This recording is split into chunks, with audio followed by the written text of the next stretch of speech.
El escándalo del collar que mandó a María Antonieta a la guillotina.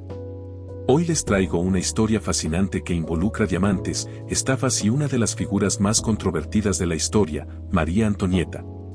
Sí, están por conocer el escandaloso caso del collar que prácticamente mandó a María Antonieta a la guillotina. Todo comienza en el apogeo del antiguo régimen en Francia, cuando un colosal collar de diamantes de 2.800 quilates se convierte en el centro de un intrincado juego de engaños y ambiciones desmedidas. Este collar, que nunca adornó el cuello de María Antonieta, se convirtió en el catalizador de la furia popular contra la monarquía. Su adquisición se convirtió en un pretexto para llevar a la última reina de Francia a la guillotina el 16 de octubre de 1793. Exacerbando la crisis económica y social que ya asfixiaba a Francia. Las intrigas que rodearon la compra de este collar se convirtieron en el último de una serie de escándalos que desencadenaron la ira del pueblo contra sus gobernantes. A pesar de que María Antonieta no tenía conocimiento de que su nombre había sido utilizado en la adquisición del collar, no se le permitió defenderse adecuadamente de las acusaciones, a diferencia de los verdaderos culpables que lograron salir indemnes o al menos conservar sus vidas. Contexto. La crisis económica y social que afectaba al régimen golpeaba duramente al pueblo, sumiéndolo en la miseria y el hambre. Los jacobinos, atentos a cualquier chispa que pudiera encender la Revolución Francesa, encontraron en el escándalo del collar la excusa perfecta para iniciar la desarticulación violenta del antiguo sistema feudal. En toda Francia se difundió la creencia de que la reina había adquirido el collar más lujoso de Europa, compuesto por 647 diamantes. Además, corría un rumor, al parecer falso, que María Antonieta había declarado que, si el pueblo carecía de pan, podía conformarse con pasteles. Este supuesto despilfarro indignó a la multitud y a la nobleza, dado el exorbitante precio de casi 2 millones de libras. ¿Cómo podía la reina ser tan frívola y derrochadora, gastando una suma tan colosal en un simple capricho, en lugar de utilizar ese dinero para ayudar a Francia? Sin embargo, la verdadera culpabilidad recaía en dos individuos que actuaron en su nombre, Ian de Valois-Saint-Remy, también conocida como Condesa de la Motte, una estafadora peligrosa, y el Cardenal de Rohan, obispo de Estrasburgo, que como veremos, fue muy ingenuo. Curiosamente, tanto la estafadora como el cardenal buscaban únicamente ganarse el favor y el reconocimiento de la soberana. La historia del collar comienza durante el reinado de Luis XV, que venía a ser el suegro de María Antonieta, quien deseaba impresionar a su amante, Madame du Barry. Para esto, encargó a los hábiles artesanos joyeros Marc Bassenger y Charles Bemor la creación de una joya deslumbrante, un collar compuesto por 2.800 quilates y 647 diamantes. Sin embargo, la muerte del rey impidió que este regalo llegara a manos de su amante, dejando la magnífica muestra de amor en el olvido. Los joyeros, respetando la discreción, no revelaron el verdadero destino del collar. Intentaron inicialmente vender la joya a la corte española, pero el rey Carlos III consideró que no era el momento de comprarla. Ante esto, los joyeros pusieron la mira hacia María Antonieta. La estafa. El 9 de agosto de 1785, Charles Auguste Baumer, uno de los joyeros más famosos de París, llegó a la ciudad de Versalles para exigir el pago de un collar que supuestamente la reina había adquirido a través del cardenal Rohan. Baumer había invertido todo su capital en hacer el collar. A pesar de que la joya se entregó al cardenal 6 meses antes y este debía pagarlo en 2 plazos, aún no lo había hecho, por eso el joyero se veía en bancarrota y tenía que acelerar el pago. María Antonieta era una reina que se dejaba llevar por tentaciones frívolas, derrochando fortunas en ropa y accesorios. Por esta razón, los joyeros esperaban que se encaprichara con la pieza. Sin embargo, a pesar de quedar fascinada, María Antonieta se dio cuenta que no debía comprar la joya por los momentos que vivía el país. El joyero decidió entonces desmontar el collar y vender cada diamante por separado. Sin embargo, esta tarea no se llevó a cabo, al menos no por los propios creadores del collar, ya que los rumores sobre la existencia de un collar majestuoso que no encontraba comprador llegaron a oídos de la Motte. Sobre ella diremos que era una mujer con una moral cuestionable, mentía frecuentemente y se autoproclamaba íntima de María Antonieta, algo que no era verdad.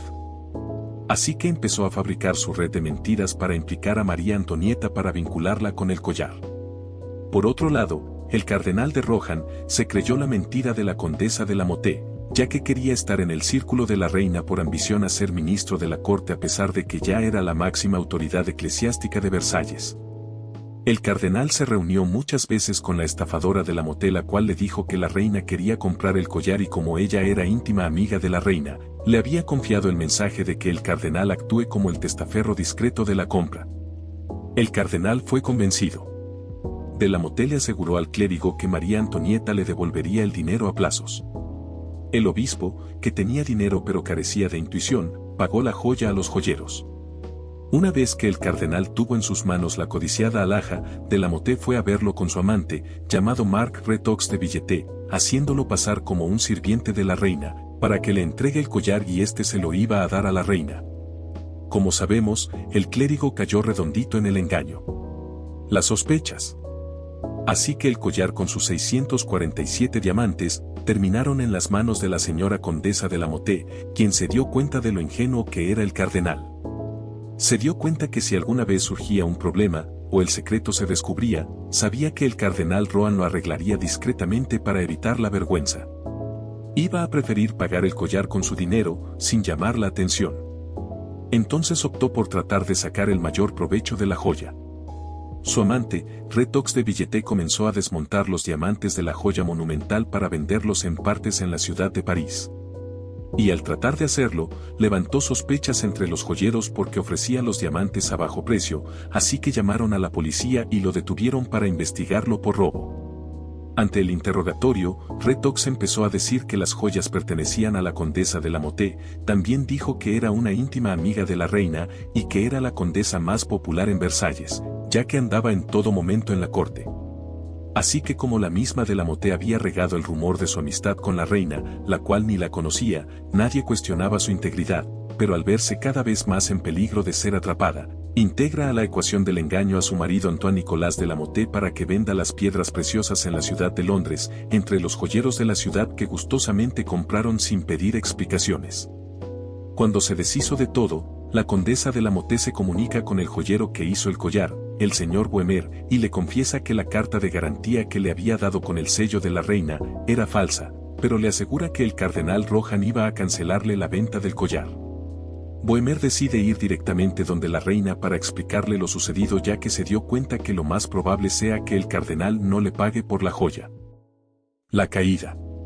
La reina había escuchado algunos rumores pero no los tomó en cuenta, ya que en esos días turbulentos, los rumores falsos crecían por todos lados, pero cuando Bohemer le presenta los detalles, se da cuenta de que su nombre fue utilizado para cometer una estafa, y sintió que fue una estrategia del cardenal de Rohan contra ella para desacreditarla, ya que antes le había hecho un desaire a su madre.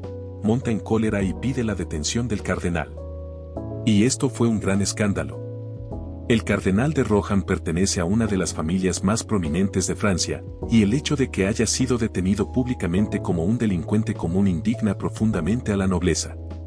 Muchos en la nobleza consideran a Luis XVI como una persona débil y benevolente, y no dudan en acusar a María Antonieta de haber planeado todo el incidente para humillar públicamente no solo al cardenal de Rohan, sino a toda la nobleza francesa en su conjunto.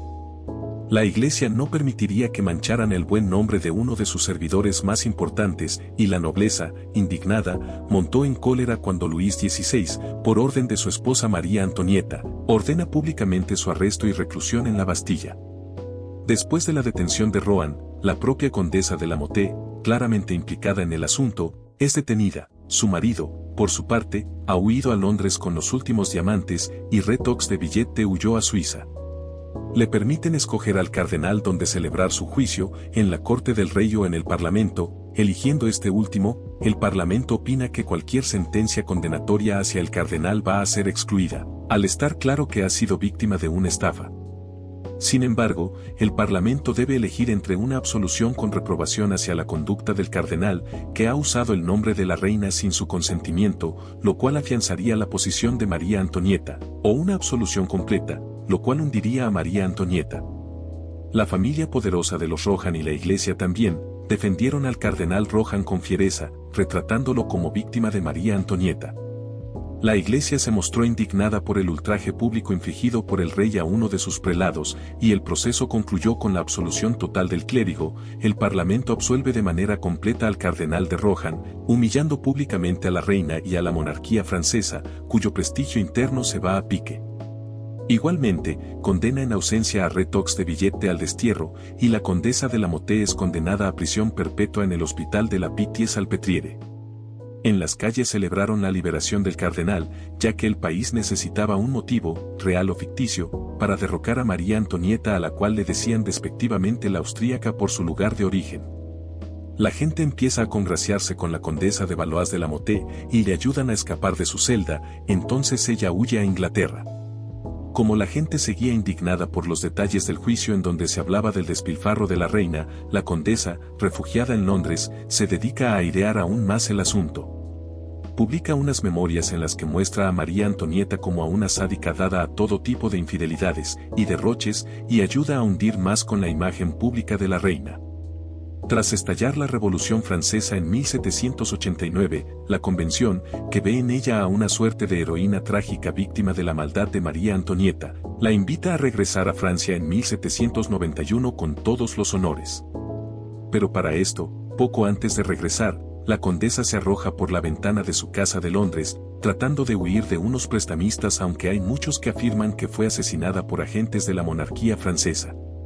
Para esto, nadie dudaba de que la verdadera culpable era la reina. Su pasión desenfrenada por el lujo, los vestidos y las joyas era bien conocida, al igual que su desenvoltura al utilizar el dinero público. No solo hay que serlo, sino parecerlo. Esperamos que te haya gustado este video, y si tienes algo que comentarnos, lo puedes compartir en la sección de comentarios, y no te olvides de compartirlo con tus amigos y familiares.